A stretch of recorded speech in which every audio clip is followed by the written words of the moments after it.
your lock actuator with the square end. Insert it into the lock and turn it counterclockwise to ensure it's in the lock position.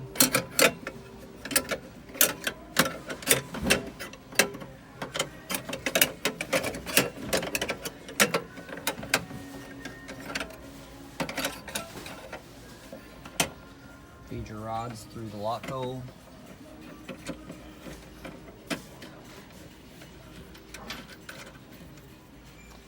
And tighten the screw.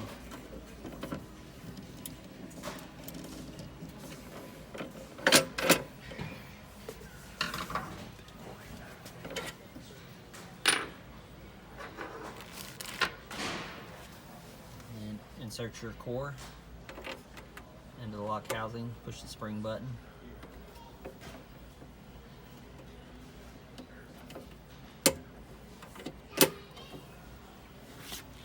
And then test it with a key.